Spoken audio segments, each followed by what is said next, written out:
नमस्कार, स्वागत है साहित्यिक झरोका चैनल पर। हम कर रहे हैं सूफी काव्य धारा के बारे में, जो कि आचार्य रामचंद्र शुक्ल के हिंदी साहित्य के इतिहास में संकलित महत्वपूर्ण जो तथ्य है उनको हम यहाँ लेकर आए हैं। सूफी काव्य धारा क्या है और सूफी जो काव्य है इस्लाम धर्म पर आधारित है, इसके साथ साथ इस पर अन्य किन किन शाखाओं का या धर्म का प्रभाव है वो सब हमने जाना। जिसमें सूफी दर्शन की बात की गई है, उसका वीडियो मैं पहले करवा चुकी हूं, तो उसका लिंक मैं यहाँ डिस्क्रिप्शन बॉक्स में डाल दूंगी, तो वहां से कर सकते हैं।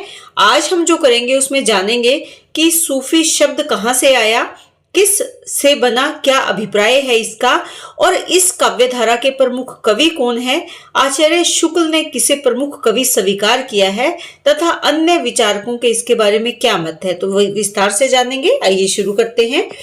देखिए, सबसे पहले बात करते हैं सूफी शब्द की व्युत्पत्ति की। तो सूफी शब्द के बारे में बहुत से विद्वानों के अलग अलग विचार हैं। यहाँ पर मूल शब्द जो लिया गया है, जिसका अर्थ स्वीकार किया गया है, जैसे सबसे पहले कुछ विद्वान ये मानते हैं कि सूफ से बना है, जिसका अर्थ क्या है, ऊन। जो सूफी लोग हैं वो ऊन के ढीले ढाले वस्त्र पहना करते थे, इसीलिए ये माना गया कि ये सूफी शब्द जो है उसकी व्युत्पत्ति का जो मूल शब्द है सूफ है। दूसरा सफा, सफा यानी पवित्रता या शुद्धि के लिए शब्द का अर्थ निकलकर सामने आता है, क्योंकि जो सूफी लोग हैं वो अपने आप को पवित्र रखने का प्रयास करते हैं या अपने अल्लाह के प्रति अपने प्रेम की अभिव्यक्ति करते हैं, उसमें बहुत ही पवित्रता का भाव है। उसके बाद है, कुछ विद्वान इसको मानते हैं कि ये सोफिया से बना है। सोफिया यानी विद्या और प्रेम। कुछ विद्वान इसका जो मूल शब्द है वो सूफा मानते हैं, यानी चबूतरा। जिस चबूतरे पर बैठकर सूफी संत अपने परमात्मा से प्रेम की लगन लगाया करते थे, तो उसी चबूतरे पर बैठने के कारण इनको क्या कहा गया, सूफी कहा गया। और कुछ सफ यानी पंक्ति स्वीकार करते हैं। तो सूफी शब्द की व्युत्पत्ति के लिए मूल शब्द और उनसे जो अर्थ लिए गए उनको यहाँ पर दिया गया है। ये बहुत ही महत्वपूर्ण है, एग्जाम्स में अक्सर इस तरह का प्रश्न पूछ लिया जाता है। आगे हम देखें तो सूफी साधना में जो साधक है उसकी 4 अवस्थाएं मानी गई है। कल भी इस विषय में हमने किया था। 4 अवस्था यानी 4 पड़ाव। पहला है शरीयत, दूसरा है तरीकत, और तीसरा है मारिफत, और चौथा क्या है, हकीकत। जो शरीयत है, शरीयत का मतलब क्या है, आचरण। तरीकत का मतलब क्या है, उपासना। मारिफत का तात्पर्य क्या है, सत्य का बोध होना। और हकीकत का मतलब है सिद्धावस्था को प्राप्त करना। और 4 ही लोक स्वीकार किए गए हैं, नासूत, मलकूत, जबरूत और लाहूत। 4 लोक 4 अवस्थाओं के अनुसार प्राप्त होते हैं। जैसे शरीयत यानी आचरण हमारा कैसा है, तो ये लोग क्या कहलाता है, नासूत। तरीकत यानी जब हम उपासना करना शुरू करते हैं तो वो लोक क्या है, यानी मलकूत। मारिफत यानी जब हमें सत्य का बोध होता है, ज्ञान प्राप्त होता है अपने परमात्मा से मिलन का, तब क्या है, वो जबरूत है। और हकीकत यानी जब हम सिद्धावस्था को पहुंचते हैं तो वो कौन से लोक में है, लाहूत में। तो ये भी आपको यहाँ ध्यान रखना जरूरी है। भारत की अगर बात करें तो भारत में सूफी मत का प्रचार प्रसार 12वीं शताब्दी में हुआ। और किसके द्वारा किया गया, ख्वाजा मुइनुद्दीन चिश्ती ने इसका प्रचार प्रसार भारत में किया। हिंदी साहित्य में सूफी काव्य परंपरा का समय लगभग 14वीं शताब्दी से 18वीं तक का स्वीकार किया जाता है। यहाँ पर अनहलक यानी मैं ही ब्रह्म हूं, ये किसने घोषित किया था, ये मंसूर ने घोषित किया था। ये ध्यान में रखें कि सूफी काव्य में कि अनहलक जो यानी मैं ही ब्रह्म हूं, इसको किसने घोषित किया, तो ये मंसूर ने घोषित किया। बात करें इसके प्रमुख संप्रदायों की, तो जो सूफी संप्रदाय है ये कहाँ से आया है। देखिए, जो अगर हम बात करें तो इस्लाम की 2 शाखाएं हैं। कौन कौन सी है, एक है सरा और दूसरी क्या है, बेसरा। जो सरा है यानी सनातनी, और बेसरा जो है वो क्या है, सूफी है। तो यहाँ बेसरा शाखा के अंतर्गत 4 संप्रदाय आते हैं, जिसमें पहला है चिश्ती संप्रदाय, दूसरा है सुहरावर्दी संप्रदाय, तीसरा है कादरी संप्रदाय और चौथा है नक्शबंदी संप्रदाय। तो यहाँ पर सबसे पहले आपको ये ध्यान में रखना है कि जो सूफी संप्रदाय है वो कहाँ से आया है। बेशरा की जो शाखा है वो किसकी है, इस्लाम की शाखा है। यही सूफी संप्रदाय कहलाया और इसके अंतर्गत क्या आते हैं, 4 संप्रदाय आते हैं, जिसमें सबसे पहला कौन सा है, चिश्ती संप्रदाय है। अब चिश्ती संप्रदाय की बात करें तो इसको परिवर्तन करने वाले कौन है, इसके प्रवर्तक ख्वाजा अबू इसहाक सामी और ख्वाजा अबू अब्दाल चिश्ती ने इसका प्रवर्तन किया। भारत में अगर देखें तो ख्वाजा मुइनुद्दीन चिश्ती इसके प्रवर्तक माने जाते हैं। इसका समयकाल 12वीं शताब्दी का उत्तरार्ध पक्ष जो था वो इसका समयकाल है। किस संप्रदाय का, चिश्ती संप्रदाय के प्रवर्तन का। चिश्ती संप्रदाय को भी 2 भागों में विभाजित किया गया, साबिरी और निजामी। तो ये भी आप ध्यान में रखें कि चिश्ती संप्रदाय कितने भागों में विभाजित है, तो 2 भागों में, साबिरी और निजामी संप्रदाय में विभाजित है। दूसरा जो है संप्रदाय वो कौन सा है, सुहरावर्दी संप्रदाय। इसके प्रवर्तक कौन है, शेख शिहाबुद्दीन सुहरावर्दी है।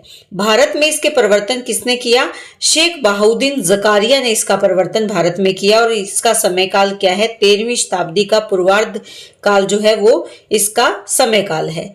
इस संप्रदाय को 5 भागों में विभाजित किया गया, जलाली, दौला शाही, मखदूमी और इस्माई शाही, मीरत शाही। तो ये 5 भागों में सुहरावर्दी संप्रदाय का विभाजन किया गया। इसके 5 भाग माने जाते हैं।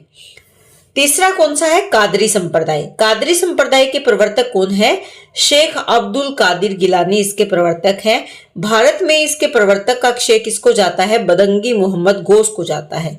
समय क्या है, 15वीं शताब्दी का जो उत्तरार्ध काल है वो इसका समयकाल स्वीकार किया जाता है। कादरी संप्रदाय को भी 2 भागों में विभाजित किया गया, बहाबिया और राजाकिया। तो ये आप ध्यान में रखें कि कादरी संप्रदाय का विभाजन कितने भागों में किया गया, 2 भागों में किया गया। पहला है बहाबिया और दूसरा क्या है, राजाकिया। उसके बाद नक्शबंदी संप्रदाय की अगर बात करें तो इसके आदि प्रवर्तक माने गए हैं बहा अल-दीन नक्शबंद। भारत में अगर इसके प्रवर्तक के रूप में देखें तो वो कौन है, मोहम्मद बाकी गिल्ला बैरंग इसके प्रवर्तक है। इसका समय 16वीं शताब्दी का उत्तरार्ध माना जाता है। अब हम बात करते हैं कि सूफी संप्रदाय के प्रमुख कवि और उनकी प्रमुख रचनाएं कौन कौन सी है। देखिए यहाँ पर सबसे पहले जो नाम आता है वो किस रचना का नाम आता है, वो आता है हंसावली का। इसका समयकाल माना गया है 1370 ईस्वी स्वीकार किया गया है। ये आप ध्यान में रखें कि ये जो समय है ये ईस्वी सन में है, तो 1370 ईस्वी स्वीकार किया गया है। इसके रचनाकार कौन है, असाइत है, कवि असाइत की ये रचना है। इसमें जो भाषा प्रयोग की गई है वो राजस्थानी भाषा है और किस छंद में लिखा गया है, तो दोहा चौपाई छंद में इसकी रचना की गई है। तो ये बातें आप यहाँ जरूर ध्यान में रखें कि कौन सी रचना किस कवि की है। यहाँ पर जो हंसावली का रचना स्रोत माना गया है वो विक्रम बेताल कथा को माना गया है। इसमें पाटन की जो राजकुमारी हंसावली है, ये नामकरण नायिका के नाम पर है। ये कहाँ की राजकुमारी है, ये पाटन की राजकुमारी है। और इस कथा का मूल आधार क्या है, ये भी आप ध्यान में रखें कि विक्रम बेताल की जो कथा है वो इसका मूल आधार है। बेताल कथा इसका मूल आधार माना जाता है। दूसरी जो रचना है वो क्या है, चंदायन। 1379 ईस्वी इसका समयकाल स्वीकार किया गया है। किसकी रचना है, ये मुल्ला दाऊद की रचना है। और किस भाषा में लिखी गई, अवधी भाषा में लिखी गई है। और ये दोहा चौपाई शैली में या छंद में इसकी रचना दोहा चौपाई छंद में की गई है। यहाँ पर ये भी आप ध्यान दे सकते हैं कि जो चंदायन है ये पूर्वी भारत में प्रचलित जो लोरिक और चंदा की प्रेम कथा पर आधारित है। ये आप ध्यान में रखिए कि किस पर आधारित है, ये लोरिक और चंदा इन दोनों की प्रेम कथा पर आधारित है। लोरिक के नाम पर डॉक्टर माता प्रसाद गुप्त ने चंदायन को लोर कहा या लोर कथा भी कहा है। ये भी आप ध्यान में रखें कि डॉक्टर किसने कहा है, डॉक्टर माता प्रसाद गुप्त ने। डॉक्टर माता प्रसाद गुप्त ने इसे क्या कहा है, लोर कथा या लोर कहा। कहा का मतलब भी क्या है, लोर कहा का मतलब भी क्या है, कथा ही है। लोर कहा किसने कहा है, डॉक्टर माता प्रसाद गुप्त ने कहा है। इसे लोर कायन भी कहा जाता है। लोर कायन भी कहा जाता है। तो ये भी आप यहाँ जरूर ध्यान में रखें, क्योंकि बहुत बार इस तरह के प्रश्न पूछ लिए जाते हैं। आगे अगर हम बात करें तो तीसरी जो हमारी रचना है वो कौन सी रचना है? लखम सेन पद्मावती कथा। कब लिखी गई? 1459 ईस्वी में लिखी गई। कवि इसके कौन है? दामोदर कवि हैं। कौन सी भाषा में लिखी गई? राजस्थानी में। छंद इसमें 3 छंदों का प्रयोग किया गया, दोहा, चौपाई और इसके साथ साथ सोरठा छंद का भी प्रयोग किया गया। दामोदर कवि ने अपनी रचना को, जो लखम सेन पद्मावती है, इसको क्या कहा है? वीर कथा कहा है। क्या कहा है दामोदर कवि ने इसे? वीर कथा। ये भी आप ध्यान में रखेंगे। लखम सेन पद्मावती जो स्वयं दामोदर की कवि की रचना है, इन्होंने अपनी रचना को वीर कथा कहा है। तो ये बातें बहुत ध्यान में रखना जरूरी है। अगली जो हमारी रचना है वो क्या है? सत्यवती कथा। समय काल इसका क्या है? 1501 ईस्वी है। किसकी रचना है? ईश्वर दास की। भाषा कौन सी है? अवधी। और किस छंद में लिखी गई है? तो दोहा चौपाई छंद में लिखी गई है। सत्यवती कथा के जो रचनाकार ईश्वर दास है, ये सगुण उपासक भक्त थे। इसीलिए सूफी काव्य के अंतर्गत पूर्ण रूप से न आ सकने के कारण आचार्य शुक्ल ने उन्हें भक्ति काल की किसी भी शाखा में नहीं रखा। क्यों? क्योंकि बात तो ये सत्यवती कथा सूफी काव्य पर आधारित है, ये इनकी रचना यानी सूफी काव्य के विचार हैं इसमें, लेकिन ये सगुण ईश्वर की उपासना करने वाले कवि हैं। इसीलिए आचार्य शुक्ल ने इन्हें किसी भी भक्ति काल की महत्वपूर्ण शाखा में स्थान नहीं दिया। अगली जो हमारी रचना है वो क्या है? मृगावती है। 1501 ईस्वी। किसकी रचना है? कुतुबन की। भाषा इसकी भी अवधी है और दोहा चौपाई छंद में इसकी रचना की गई है। माधवानंद कामकंदला का समयकाल 1527 ईस्वी है। रचनाकार कौन है? गणपति इसके रचनाकार हैं। भाषा इसकी राजस्थानी भाषा है और छंद कौन सा है? दोहा छंद का प्रयोग इसमें किया गया है। पद्मावत जो है 1540 ईस्वी में लिखी गई रचना है। बहुत ही महत्वपूर्ण है, सूफी साहित्य में इसका बहुत महत्वपूर्ण स्थान है और इसका समय काल देखें तो 1540 ईस्वी है और रचनाकार कौन है इसके? जयसी हैं। भाषा इसकी अवधी और दोहा चौपाई छंद में इसकी रचना की गई है। आगे जो हमारी प्रमुख रचना है वो कौन सी है? मधुमालती है। मधुमालती का समयकाल 1545 ईस्वी स्वीकार किया जाता है और इसके रचनाकार कौन है? मंझन। अवधि इसकी भाषा है और छंद है इसका दोहा चौपाई छंद का प्रयोग किया गया है। माधवानंद कामकंदला ये दोहा चौपाई और सोरठा छंद में लिखी गई रचना है। किसकी है ये? कुशल लाभ की रचना है। 1556 ईस्वी में इसकी रचना की गई। राजस्थानी इसकी भाषा है। प्रेम विलास की बात करें तो प्रेम विलास या प्रेम लता की कथा 1556 ईस्वी में इसकी रचना की गई। जटमल की ये रचना राजस्थानी भाषा में लिखी गई है और इसमें छंद भी दोहा चौपाई है। रूप मंजरी 1568 ईस्वी है। नंददास इसके रचनाकार है। ये ब्रज भाषा में लिखी गई और दोहा चौपाई छंद में की गई रचना है। माधवानल कामकंदला चौपाई 1584 आलम के द्वारा इसको लिखा गया है। इसकी भाषा अवधी है। दोहा चौपाई और सोरठा छंद में इसकी रचना की गई है।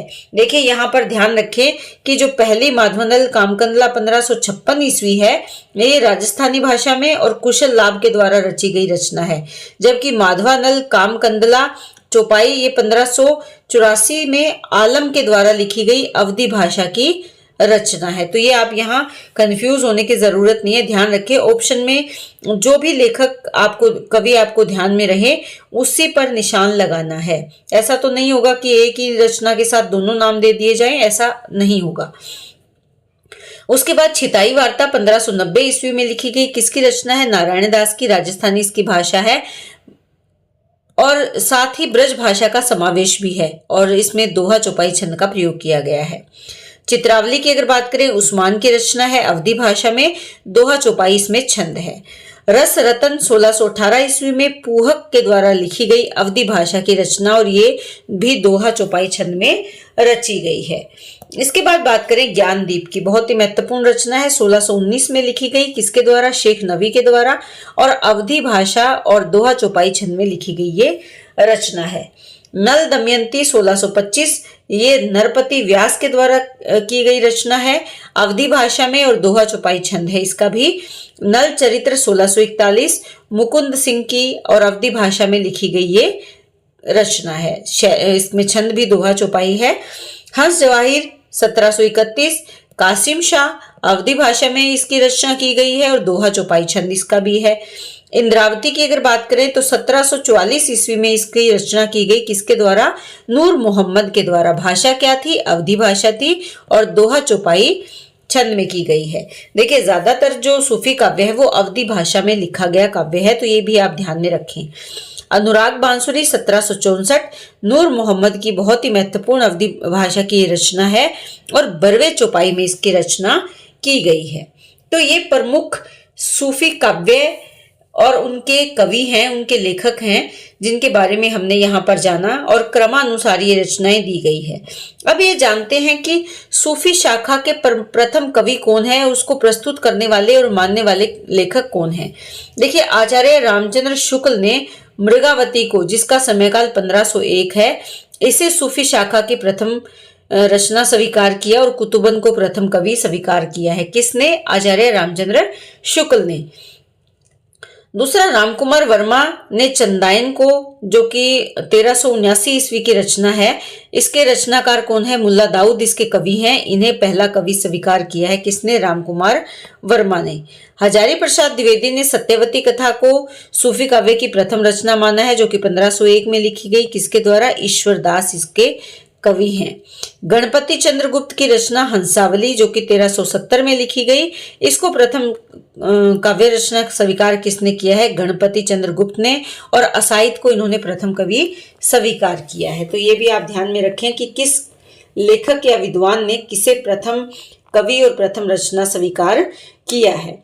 और इसको प्रस्तुत करने वाले यहाँ पर 4 विचार महत्वपूर्ण है: आचार्य रामचंद्र शुक्ल के, डॉक्टर रामकुमार वर्मा के, हजारी प्रसाद द्विवेदी जी और गणपति चंद्र गुप्त के। तो ये प्रश्न आपके लिए बहुत ही उपयोगी होंगे, इसलिए इनको बहुत ही ध्यान से आपको करना है। तो इसी तरह चैनल से जुड़े रहें। बहुत बहुत धन्यवाद।